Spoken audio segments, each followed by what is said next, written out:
ओम नमो भगवते वासुदेवाय नमो नमः।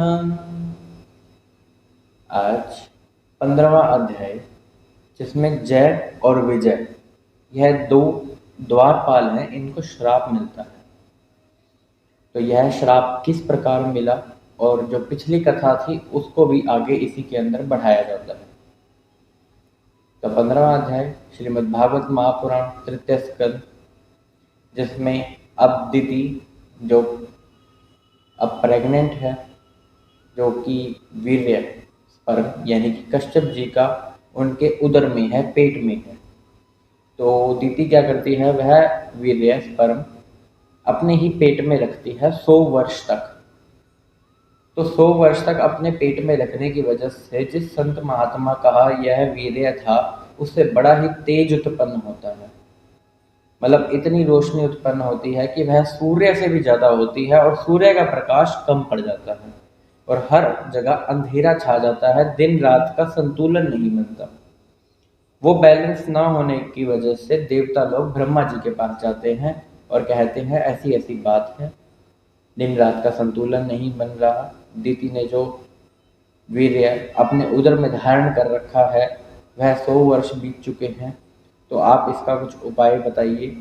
आप ब्रह्मा जी सृष्टि के रचयिता हैं, हम आपकी शरण में आए हैं, हम आपको प्रणाम करते हैं। तो ब्रह्मा जी कहते हैं, पहले तो वह हंसते हैं उनकी ओर देखकर और फिर कहते हैं कि सनकादि, इनका वर्णन पहले अध्याय में हो चुका है, जिसके अंदर बताया गया था कि ब्रह्मा जी ने इनको आज्ञा दी थी सृष्टि के निर्माण की और इन्होंने नहीं की थी, क्योंकि वह भगवान विष्णु के बड़े ही भक्त थे, शुरू से ही भक्त थे। और वह इतने बड़े बड़े दिखते तो नहीं थे, 5 वर्ष के ही दिखते थे, लेकिन आयु में बहुत ही बड़े थे। ब्रह्मा जी के जो पहले पुत्र थे वह यही थे और यह सबसे बड़े थे, लेकिन आयु इनकी केवल 5 वर्ष ही थी और बुद्धि में ये सबसे तेज थे। भगवान के गुणगान किया करते थे, ब्राह्मण थे। तो यह वैकुंठ की ओर चल दिए अपने भगवान का दर्शन करने के लिए। इनको मिलने की इच्छा हुई, यह मिलने के लिए चल दिए। अब यह मिलने के लिए गए और 6 सीढ़ी उन्होंने वैकुंठ धाम की चढ़ी। 7वीं सीढ़ी जब ये चढ़ने लगे तो इन्होंने देखा कि वहां पर 2 द्वारपाल खड़े हुए हैं, जिनका नाम है जय और विजय। ये बेरोक टोक ऐसे ही आसमान में विचरा करते हैं सनकादि, तो इन्हें कोई रोकता नहीं है क्योंकि यह भगवान के परम भक्त हैं।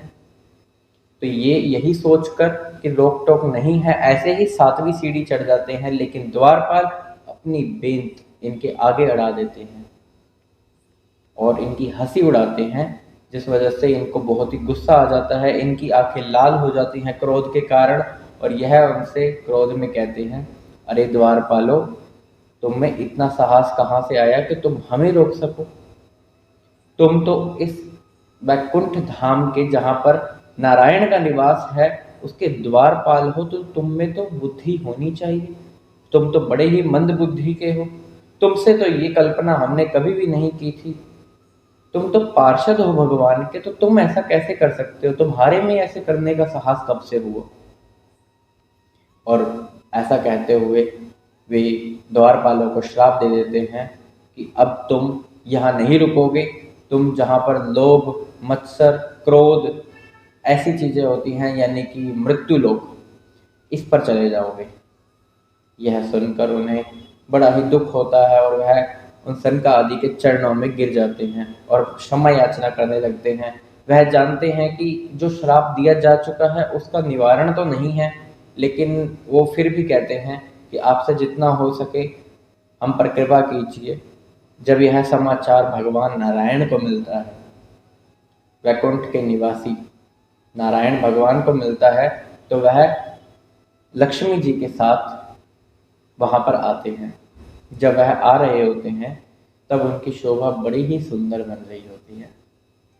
जब नारायण भगवान आ रहे होते हैं तो आसपास का वातावरण जो होता है बादलों का होता है, पीला पतांबर उनका फहरा रहा होता है, गले में माला होती है, कुंडल होते हैं, सोने का हार होता है, पार्षद छत्र लेकर उनके साथ चल रहे हैं।